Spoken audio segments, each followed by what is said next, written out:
Fala galera, tudo bem? Bem-vindos a mais um vídeo aqui do canal Papo Binário.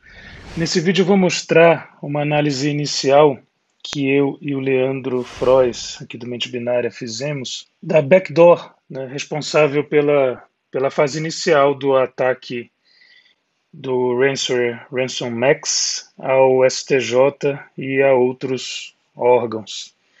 Na realidade, esse primeiro sample que no comunicado emitido, né, pelo SERPRO e depois pelo CETIR-Gov, publicado pelo Kaiser RNP, é esse sample aqui, faz parte do comunicado, o que está sendo chamado aqui de notepad.exe, né, aqui tem o MD5 e aqui tem o SHA-1. Só para a gente confirmar se isso bate, eu vou usar aqui, chamei de EA6 porque esse é o início é o nome dele, do início do hash, né, que eu quis colocar. Vamos ver se isso bate aqui. A gente pode usar o DAI para calcular o hash, MD5, 80 CFB. 80 CFB, tá vendo? Esse é o hash dele. E o SHA-1 9D F15. 9D F15. Beleza.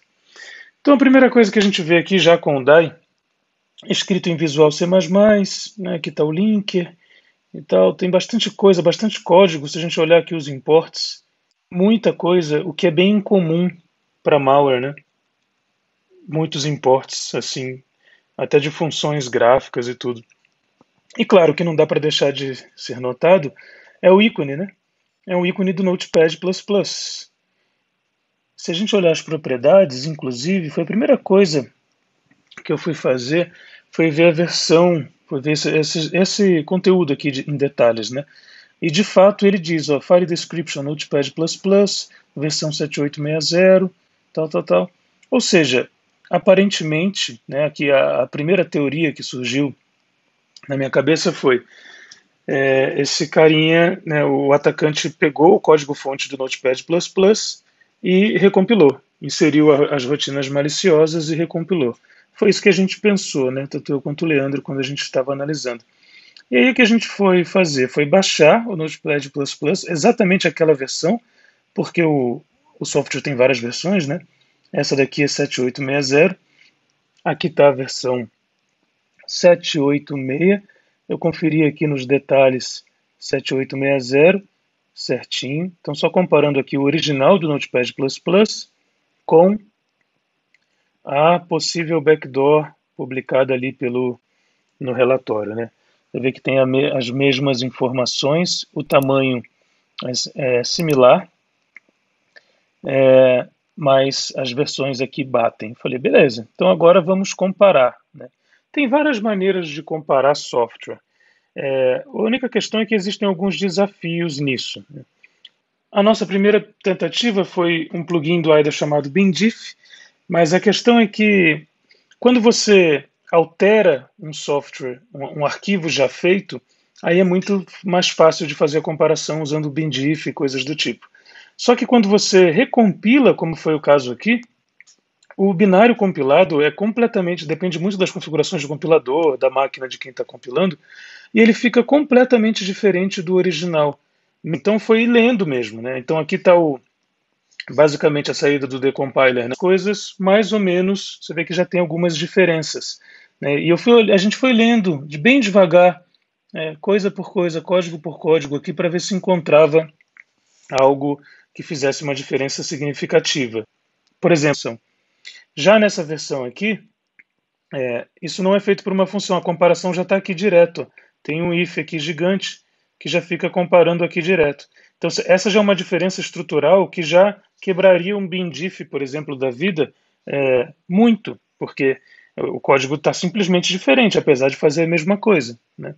Mas é um código diferente. Então, aqui a gente está vendo todas as funções, cada opção com uma funçãozinha, e aqui ela está inline, né, diretamente. Então, ó, parando aqui, a última é Open Folders as a Workspace. As a Workspace. Vamos chegar aqui no finalzinho dela, porque a equivalência do código está aqui. Então é mais ou menos isso aqui, ó. Linha 500 aqui está mais ou menos equivalente à linha 174 aqui. Por isso é importante entender, né, o que você está fazendo, senão você comparar linha a linha não vai realmente funcionar. Depois aqui no final tem a message box do help, né, do usage. Aqui tem a message box do usage também. A gente voltou a mais ou menos o mesmo ponto. Né? E aqui na esquerda segue o código. Aqui na direita tem uma coisa muito intrigante, que é isso aqui, ó, create file cwindows.inf.config.dat, que está no relatório, lá no documento, né, como sendo uma das coisas a se buscar pelo arquivo malicioso, né, tá em uma regra de Yara lá. Esses nomes aqui foi a gente que deu, né, a gente foi utilizando o IDA aí para entender a lógica, né, e basicamente a lógica é a seguinte, vamos olhar aqui. Temos aqui a leitura para um handle desse file config.dat, que já tem que existir, afinal de contas está sendo lido como generic read, que ele está abrindo esse arquivo. Busca o tamanho, armazena o tamanho aqui, calcula o tamanho do arquivo com a getFileSize, aloca a memória, né, exatamente o tamanho desse arquivo, beleza? Essa memória alocada está esse pmain aqui, que depois é igualado a um buffer. Você vê que nada disso tem aqui, claro, né? Porque a versão legítima do Notepad++ não abre esse arquivo config.bat. Então isso aqui realmente é o código malicioso inserido, né? Depois disso, lê o arquivo config.dat para esse buffer, basicamente lê o arquivo, né? Quando eu falo assim, get file size, virtual alloc, resumindo isso aqui, está lendo o conteúdo do arquivo, e ao ler o conteúdo do arquivo, faz esse cálculo aqui com um buffer. Então aqui tem o buffer, aqui tem uma variável contadora e um loop. Né? Esse buffer, aqui o buffer mais count, na primeira iteração aqui vai estar 0, né? Então o primeiro byte desse buffer é substituído por ele mesmo, mais 33, com um shor 80 em hexa, mais 3 e um outro shor 80 de novo em hexa. Então tem uma decriptação rolando aqui, se é que a gente pode dizer que uma soma e um shor é de fato uma criptografia. Mas tem uma decriptação aqui do config.dat rolando e o buffer e o contador depois é incrementado. Isso rola no buffer inteiro, né? Isso aqui ó, vai enquanto count for menor do que bytes read, ou seja, o número de bytes que ele leu do arquivo. Quando o count for igual, significa que o arquivo acabou. E aí ele para. Ou seja, dá para a gente dizer que todo esse config.dat está está criptografado com essa lógica. Né? Basicamente essa lógica aqui, que aqui fica um pouco estranho de ver, é mais fácil a gente ver nesse caso aqui no assembly. Né? Essa é a lógica. Aqui o primeiro byte do buffer é movido para L, depois é somado 21H, que é aquele 33, né? A gente pode visualizar isso aqui em hexadecimal, se for o caso. Depois rola um shor com 80 em hexa, depois uma soma com 3, né? Então é 33 aqui, depois 3 aqui é somado, e depois um shor de novo com 80. Ok, depois o que acontece, né? Depois que rola isso? Quando acaba isso, rola um close handle aqui, o arquivo é fechado, depois o arquivo é deletado, né? E aí rola essa função aqui onde o buffer é passado. Lembrando que o buffer agora, como isso aqui é uma atribuição de ponteiros, né? Esse buffer já tem todo o conteúdo do config.dat decriptado. Então essa função aqui recebe o buffer. Então o que a gente vai fazer aqui? O buffer vem aqui em A2, vou dar um clique aqui só para dar um highlight, você vê que ele fica meio amarelinho, só para ver onde ele é usado aqui de novo. Estou já gerando aqui embaixo para a função. Ele é igualado aqui nesse buff, foi o que renomeei, né, para buff. E vou passando de novo ali, eu cliquei ali para fazer o highlight, né, e eu vou descendo aqui para ver onde ele é usado de novo. Está aqui, ele é usado nesse momento. Porque isso aqui é código do próprio Notepad++. Esse é o lance, né? Então, o código malicioso está enfiado no meio do código do Notepad++, o que deixa tudo mais difícil para analisar. Por um lado. Por outro, facilita a vida do analista, porque você pode facilmente identificar, né, aqui na esquerda, olhando o binário original, o que tem no código original e o que não é do original, né? Então, basta conhecer um pouco de C e, de claro, de engenharia reversa. E aqui no final, ó, tem o if buffer, né? Se o buffer não for nulo, se não for inválido, isso daqui é uma execução, né? Um ponteiro para a função. Simplesmente o buffer é executado. Isso significa dizer que o IP vai ser transferido, né, para esse buffer. Então, o que acontece? Dentro desse config.dat precisa ter código executável. Só, né? Depois da execução aqui do Notepad++ e tal, ela não acontece mais, né? Porque o código é desviado para lá. Isso significa dizer que esse hash apontado no documento, ele é somente um loader, né? Não faz absolutamente mais nada. Ele precisa desse config.dat. Né? Se não tiver o config.dat, a função não entra aqui e o Notepad++ segue a sua execução normal, lá naquele diretório seu Windows Inf. Então, vamos ver isso acontecendo, né? Como esse cara busca o config.dat, eu não tenho esse arquivo. Esse arquivo, ele provavelmente é colocado na vítima, foi colocado lá no STJ pelo atacante. Como eu não tenho esse arquivo, não tenho muito o que fazer para onde ir. Mas o Weighted Loader, como eu falei no Mente Binária, no post que eu fiz sobre o assunto, ele é um malware, é um loader conhecido. Então, existem outros configs.dat de outros ataques, e eu peguei de um deles, né, só para exemplificar aqui. Então, esse não é o config.dat do STJ. Se alguém do STJ quiser me dar o config.dat, eu posso ajudar na análise, mas não é esse.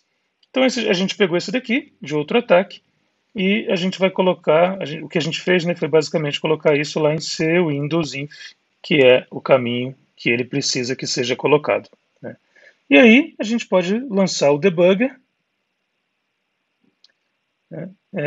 Vou limpar aqui qualquer breakpoint que tenha. Nesse momento, estamos parados no entry point. E já vou colocar direto um breakpoint na create file. Create file A, create file W. Não lembro qual delas é usada. Né? E vou rodar. Ele deu essa exceção aqui. Eu posso simplesmente seguir. Não interferiu na análise. Seguir a exceção aqui, ó, seu Windows Inf config.dat. Né? Então, de fato, ele vai abrir esse arquivo aí. Abriu esse arquivo, né, create file, aqui está o retorno dela, 260, o handle, a gente pode ver aqui com handle, está aqui, config.dat, beleza. Primeiro tem aqui a get file size, vai pegar o tamanho, como a gente viu no AIDA, virtual alloc, que vai alocar a memória, para poder armazenar esse buffer. Então, eu vou já, aqui está o retorno dela, né? Aonde essa memória está alocada, eu já sigo aqui no dump, fico travado olhando ele aqui para ver o que vai acontecer lá. Se tudo der certo, ele vai ler o conteúdo para lá, né?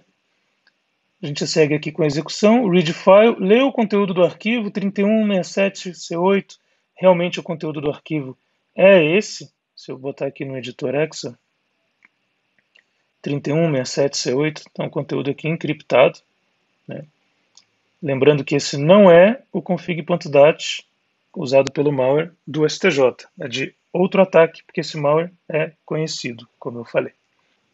Beleza, lê o conteúdo do arquivo, para lá, e aí segue o teste, e aqui começa, ó, moveu para L o primeiro byte, faz um short com 21, que é 33 em decimal, né? 21 está em hex, depois, aliás, uma soma, faz uma soma com 21 em hexa, depois um short com 80, uma soma com 33, depois um short com 80 de novo.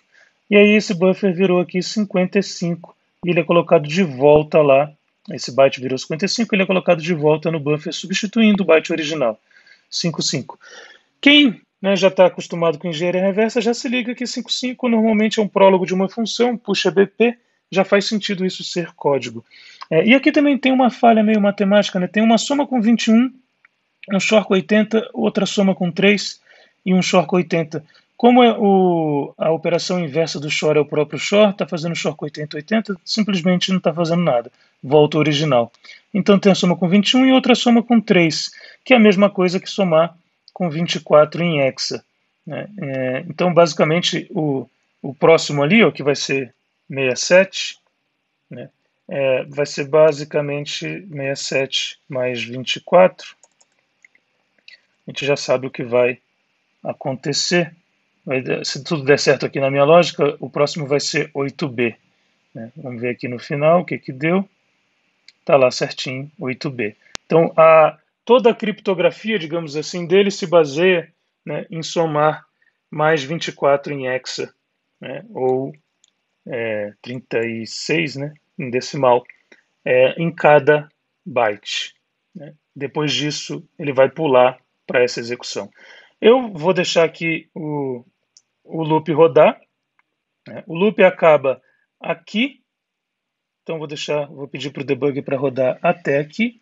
Nesse momento está tudo desencriptado aqui, né? Todo mundo já foi somado aí 36 em decimal ou 24 em hexa, porque aqueles shorts, né, como eu falei, essas operações de short aqui, elas faz o short, depois faz de novo com o mesmo valor, então dá no mesmo.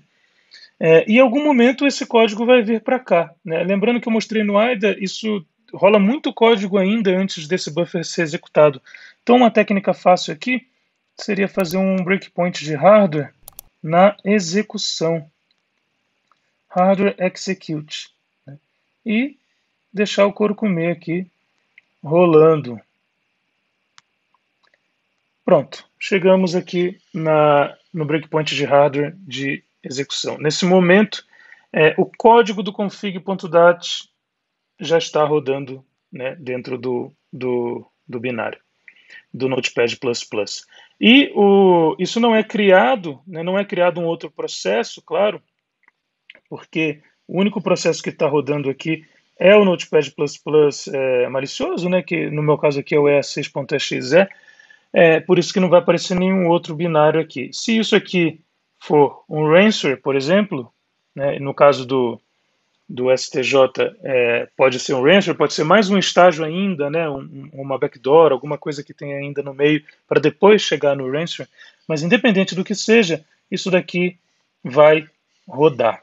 Mas nesse primeiro vídeo eu queria mostrar realmente como essa versão maliciosa do Notepad++, né, como o Weighted Loader faz para carregar esse arquivo, essa criptografia, digamos assim, implementada de fazer um shor, né, essa que a gente colocou aqui, tudo isso aqui, ó, somar com 21, fazer um shor, essa é somente isso, né, poderia ser algo muito mais complexo, mas é muito simples, e como eu falei, né, como tem duas somas e dois shors, você pode eliminar os shors e juntar as somas, fica basicamente uma soma com 24, isso significa dizer que se eu pegar esse config.dat, abrir no editor Exa, selecionar tudo aqui e fazer um cálculo de soma com 36, já está até feito aqui, entire file, 36 em decimal, que é 24 em hexa, uma soma de 8 bits sem sinal, eu tenho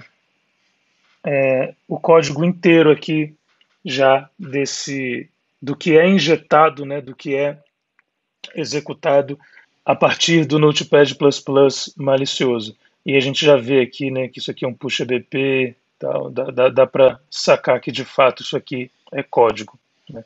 E tem várias técnicas que eu já mostrei aqui no canal, inclusive de como pegar algo assim e fazer um executável para que você, basicamente converter shellcode, né, em executável. Eu já mostrei isso aqui recentemente aqui no canal, tem os vídeos aí, eu vou deixar na descrição para quem for analista e queira brincar um pouquinho. Então, assim, uma entrada bastante engenhosa, né, pegar uma coisa, um código do Notepad++ e recompilar, utilizar uma criptografia que é bem fraca, mas de qualquer forma já é suficiente para esse config.dat não ser reconhecido como simplesmente código, né, já que teria que somar aqui com 36 cada byte desse arquivo, e fazer a injeção e rodar o conteúdo. Né. É uma maneira razoavelmente engenhosa. Né. O final desse ataque culmina no rancher, e conforme a gente for tendo mais informações sobre sobre esses arquivos, né? Se por acaso a gente conseguir config.dat, coisa do tipo, a gente pode seguir com essa análise. Beleza? Espero que vocês tenham curtido então. Quem quiser trocar mais informações, tem uns comentários aí para isso. Obrigado, Leandro. A gente fez essa análise juntos. E ainda tem mais para analisar sobre esse ataque aí, né? Não acabou. Tem a parte do ransomware em si, a criptografia dele.